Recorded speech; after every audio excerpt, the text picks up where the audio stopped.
Hello students, आज का हमारा वीडियो है पार्शियल फ्रैक्शन के बारे में।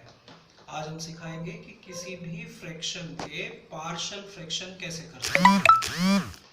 पार्शियल फ्रैक्शन यानी किसी बड़े फ्रैक्शन को छोटे छोटे फ्रैक्शन में डिकम्पोज करना। तो पार्शियल फ्रैक्शन के बारे में सीखिए। जैसे मान लीजिए ये टाइप फर्स्ट है।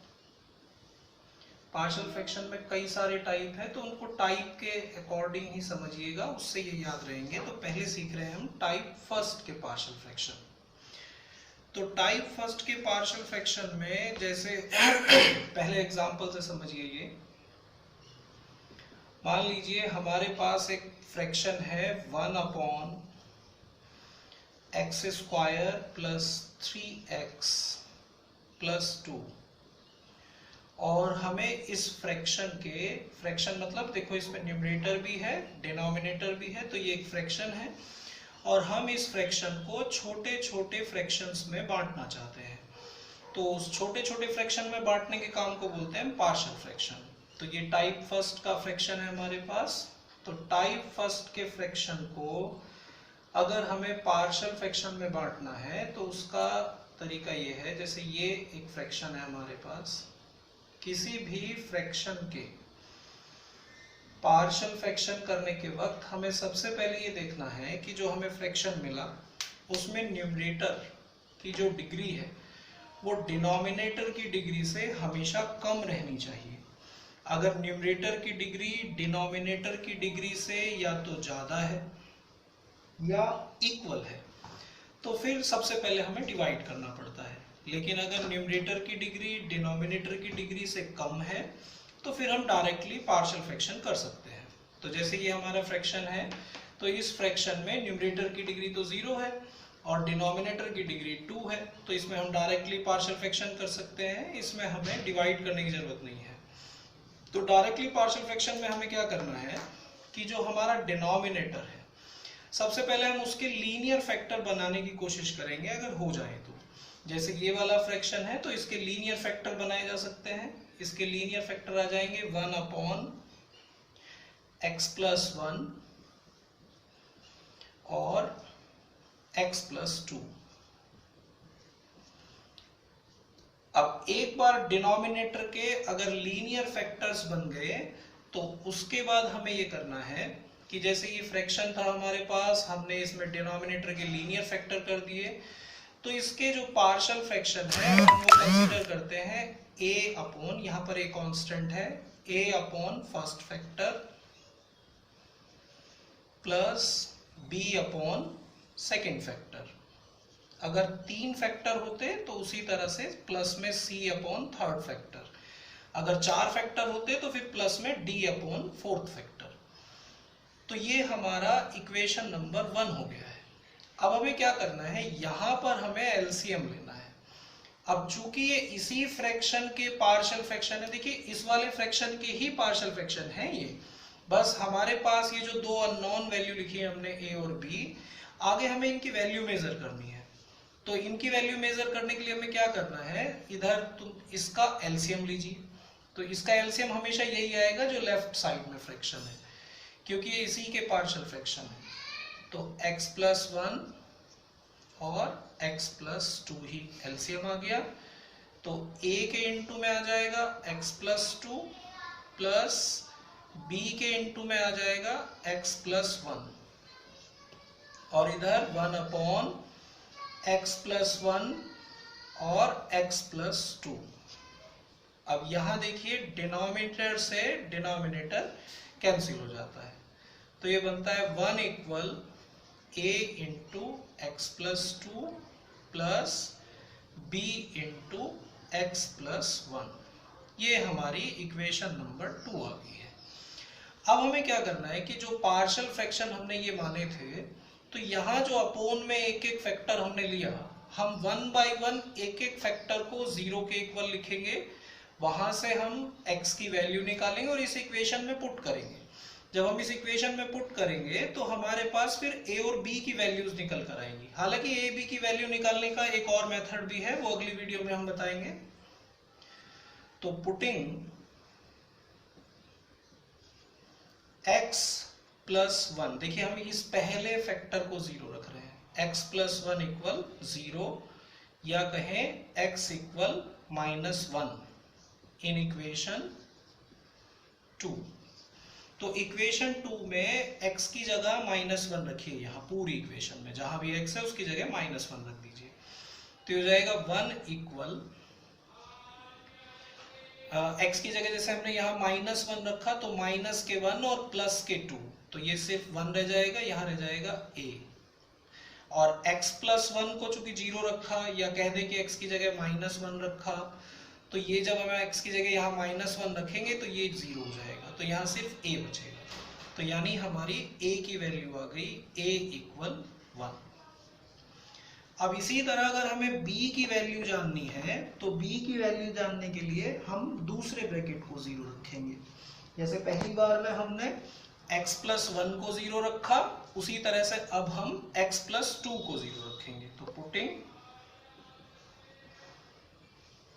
x plus 2 equal 0 in equation 2।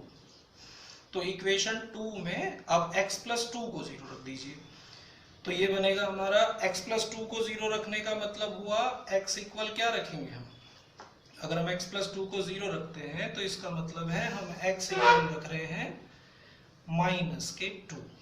कहाँ रख रहे हैं, इन इक्वेशन 2 में। तो x की जगह -2 रखिए यहाँ, तो 1 इक्वल, जब हम x प्लस 2 को 0 रख रहे हैं तो x प्लस 2 ये पूरा टर्म तो 0 ही हो गया, या ऐसे समझो x की जगह तुम -2 यहाँ रखोगे तो -2 और प्लस 2 वो 0 हो जाएगा, तो ये तो 0 हो गया। प्लस 0 लिखिए प्लस में, या ना लिखिए, b x की जगह यहाँ रखेंगे -2 और प्लस के 1, तो हमारा बचेगा माइनस के 1, यानी b इक्वल आ गया हमारा -1। ये हमारी b की वैल्यू आ गई। अब देखिए ये जो फ्रैक्शन है, इस फ्रैक्शन के पार्शियल फ्रैक्शन थे ये a अपॉन x प्लस 1 और plus b upon x plus 2। तो इस पार्शियल फ्रैक्शंस में जो अननोन थे a b, अब हमें उनकी वैल्यू पता चल गई है, तो अब हम यहाँ a b की जगह इनकी वैल्यू रख सकते हैं। तो फ्रॉम इक्वेशन 1, तो इक्वेशन 1 में a b की जगह a b की वैल्यू रखिए, तो 1 अपॉन x प्लस 1 और into x plus 2 equal, a की वैल्यू कितनी है, 1 अपॉन, a की वैल्यू 1 है तो हमने यहाँ 1 रख दिया, 1 अपॉन x प्लस 1 माइनस इसलिए क्योंकि b की वैल्यू -1 है, 1 अपॉन x प्लस 2। तो ये वाला जो हमारा फ्रैक्शन था उसके पार्शियल फ्रैक्शन ये आ गए हैं। अब अगर हमें ये टैली करना है कि हमारे फ्रैक्शन के पार्शियल फ्रैक्शन ठीक आ गए हैं क्या, तो ये जो पार्शियल फ्रैक्शंस हैं आप लोग इसका एलसीएम लीजिए, वापस से सिंप्लीफाई करिए, तो वापस से यही बड़े वाला फ्रैक्शन बनेगा। अगर यही बन रहा है तो सही है। अच्छा, दिए गए क्वेश्चन में ये फैक्टर की फॉर्म में नहीं था, ये सिंपल पॉलिनोमियल की फॉर्म में था, तो पॉलिनोमियल की फॉर्म में लिख सकते हैं। यानी हम यहाँ लिख सकते हैं 1 upon x square plus 3x plus 2। तो इस फ्रैक्शन के पार्शियल फ्रैक्शन हुए ये। हमने अभी बताया तुम्हें कि अगर हमें ये टैली करना है कि हमारे फ्रैक्शन के पार्शियल फ्रैक्शन ठीक है क्या, तो हम इन पार्शियल फ्रैक्शंस का वापस से एलसीएम लेके देख लें, सिंप्लीफाई करें तो वापस यही फ्रैक्शन बनेगा। अगर यही फ्रैक्शन बन रहा है तो हमारे पार्शियल फ्रैक्शन बिल्कुल ठीक है। अब एक और एग्जांपल समझिए।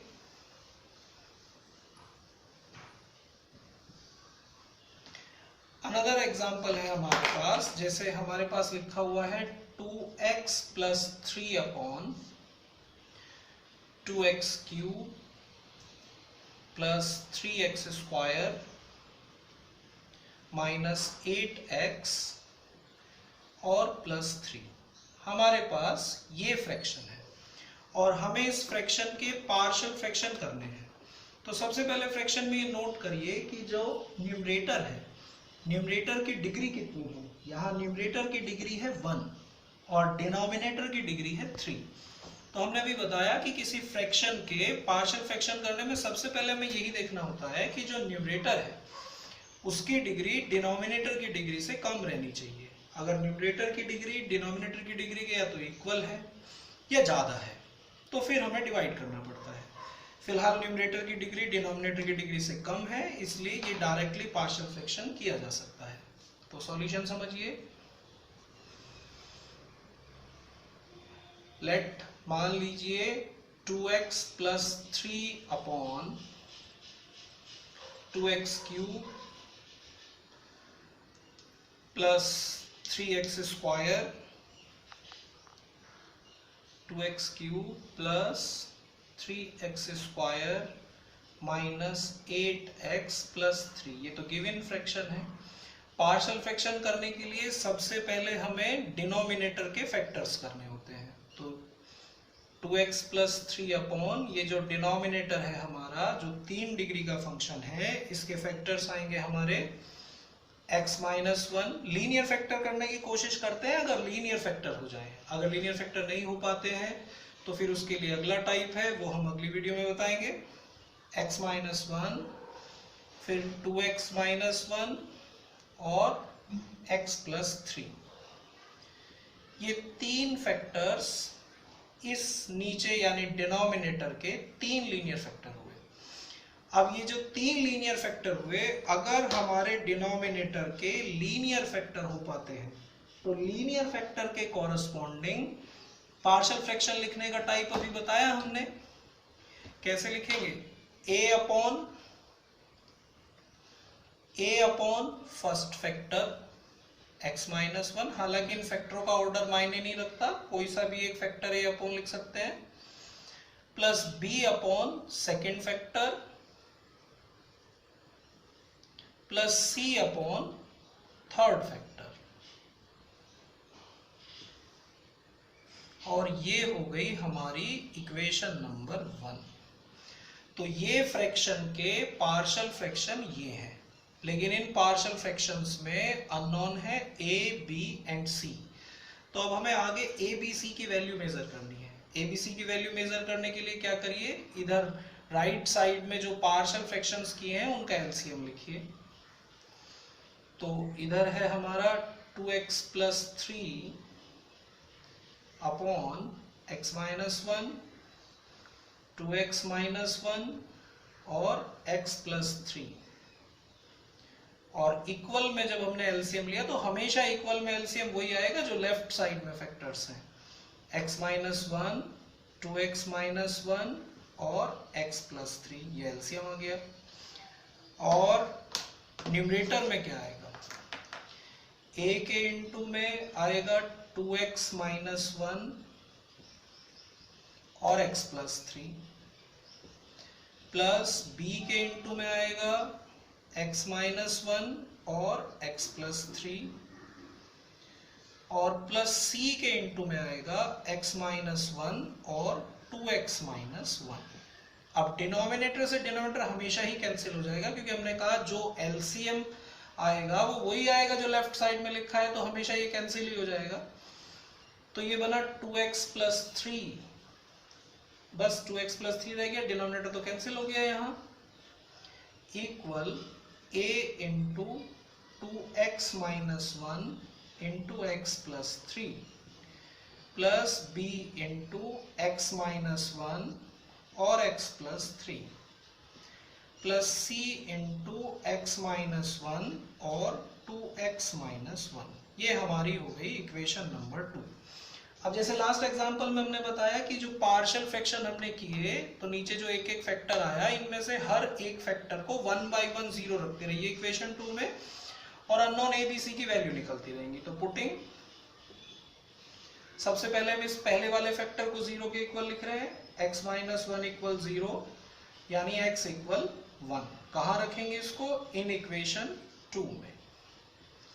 तो इक्वेशन 2 यानी यहां रखिए, यहां पर x की जगह 1 रखेंगे। तो जब 1 रखेंगे तो लेफ्ट साइड में बन जाएगा 5 इक्वल, और राइट साइड में जब हम x की जगह 1 रख रहे हैं यहां, तो देखिए ये 2 माइनस 1 ये तो 1 हो गया, और 1 प्लस 3 4, तो ये हो गया 4a। यहां जब हम x की जगह 1 रखेंगे तो 1 माइनस 1 0, उससे ये पूरा टर्म 0 हो जाएगा। फिर जब यहाँ 1 रखेंगे तो 1 माइनस 1 0, ये टर्म भी 0 हो जाएगा। तो यहाँ से जब हमें a इक्वल करेंगे तो a की वैल्यू आ गई हमारी 5/4। फिर इसी तरह से b की वैल्यू और c की वैल्यू निकालने के लिए अब अगले ब्रैकेट को 0 रखिए, तो पुटिंग अब सेकेंड वाला ब्रैकेट यानी 2x माइनस 1 इक्वल 0 रखिए, या कहें x इक्वल 1/2 रखिए। कहाँ? इन इक्वेशन 2 में, सारी वैल्यू 2 में ही रखेंगे। तो इक्वेशन 2 में जब हम x की जगह 1/2 रखेंगे यहाँ, तो 1/2 रखेंगे, 2 से 2 कैंसिल हो जाएगा, तो 1 + 3 इधर तो हो जाएगा 4 इक्वल। अब क्योंकि 2x माइनस 1 को 0 रखा तो ये तो पूरा टर्म 0 हो गया। यहाँ x की जगह हमने 1/2 रखा, 1/2 माइनस 1, तो ये बचेगा माइनस के 1/2। और जब हम यहाँ x की जगह 1/2 रखेंगे तो 1/2 + 3, तो ये हो जाएगा 7/2।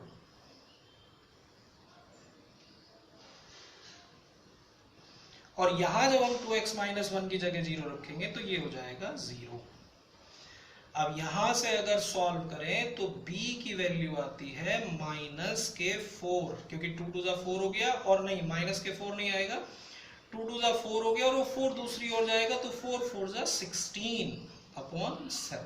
b की वैल्यू हो गई -16/7। अब हमारे पास बचता है c। तो c की वैल्यू निकालना, ये थर्ड ब्रैकेट अभी बचा हुआ है तो इसको 0 रखिए, पुटिंग x + 3 = 0। तो यहां से हमारी x की वैल्यू आती है -3, और हम इसको रखेंगे इन इक्वेशन 2 में। तो जब हम इक्वेशन 2 में रखेंगे तो हमारी वैल्यू निकलेगी c की, क्योंकि ab की वैल्यू तो निकल चुकी है। अब हम c की वैल्यू निकालेंगे, तो x की जगह -3 रख दीजिए इक्वेशन 2 में। तो इक्वेशन 2 में रख रहे हैं हम, यहां से इरेज कर देते हैं क्योंकि ये काम हो गया है, कैलकुलेशन हो गई है। तो x की जगह -3 जब हम यहां रखेंगे तो -3 × 2 = 6, माइनस के 6 और प्लस के 3, तो हमारे पास बचेगा -3। और इधर जब हम x + 3 को 0 रख रहे हैं तो ये टर्म 0 हो जाएगा, x + 3 को 0 रखा तो ये टर्म भी 0 हो जाएगा। और जब हम x की जगह -3 रखेंगे यहाँ, तो c के इंटू में एक तो आएगा -4, बिकॉज -3 और -1 ये बन गया -4। यहाँ x की जगह -3 रखेंगे तो -6 और -1 ये हो गया -7। तो 7 × 4 = 28, ये हो गया माइनस इंटू माइनस हो गया प्लस, तो प्लस के 28 है c के इंटू में, जब दूसरी ओर जाएगा तो वो डिवाइड में जाएगा, तो c इक्वल आ जाएगा -3/28। अब ये जो a b c की वैल्यू हमारी निकली, इन सबको इक्वेशन 1 में रख दीजिए तो परफेक्ट पार्शियल फ्रैक्शन आ जाएंगे। पुटिंग ऑल वैल्यूज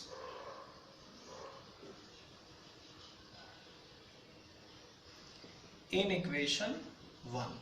तो जब इक्वेशन 1 में रखेंगे तो लेफ्ट साइड है 2x + 3/2x³ + 3x² -8x और +3 इक्वल a की जगह a की वैल्यू रखिए, तो a की जगह a की वैल्यू रखेंगे 5/4, और अपॉन में कौन x - 1, प्लस b की जगह b की वैल्यू रखिए -16/7, और अपॉन में कौन 2x - 1, और c की जगह c की वैल्यू रखिए -3/28, और अपॉन में है x + 3। तो ये पार्शियल फ्रैक्शन आ गए हमारे, लेकिन हम इसको चाहें तो और थोड़ा स्टैंडर्ड फॉर्म में लिख सकते हैं।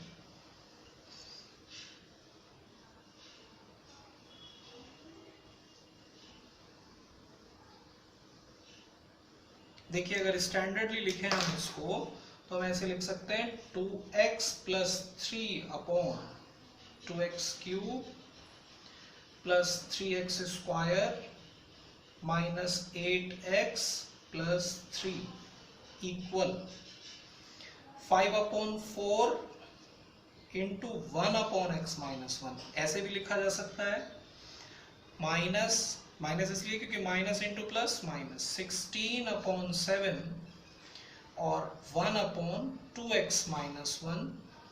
इसी तरह यहाँ माइनस इंटू प्लस माइनस 3/28 और x प्लस 3। ये तो ये हमारे पार्शियल फ्रैक्शन हो गए, ये हमारा आंसर है। तो इस तरह से किसी फ्रैक्शन के पार्शियल फ्रैक्शन करते हैं, लेकिन ये टाइप 1 है। अब टाइप 1 है का मतलब ये हुआ कि ये टाइप 1 तभी एक्टिवेट होता है बच्चों जब डिनोमिनेटर के लीनियर फैक्टर्स हो जाए। हमारा जो फ्रैक्शन है उसमें जो डिनोमिनेटर है, अगर डिनोमिनेटर के सभी फैक्टर लीनियर हो सके तो टाइप 1 से पार्शियल फ्रैक्शन हो सकते हैं, जैसे हमने किया। हालांकि इसकी एक शॉर्ट ट्रिक भी है, किसी नेक्स्ट वीडियो में हम वो शॉर्ट ट्रिक भी बताएंगे, लेकिन वो शॉर्ट ट्रिक हमेशा नहीं चलती है, तो वो अगली किसी वीडियो में बताएंगे। आज की वीडियो में इतना ही। इसको कंटिन्यू रखने के लिए आपको आगे की वीडियोस भी देखनी पड़ेंगी ताकि सारे टाइप सीख सकें। आज का काम इतना ही है। Thank you.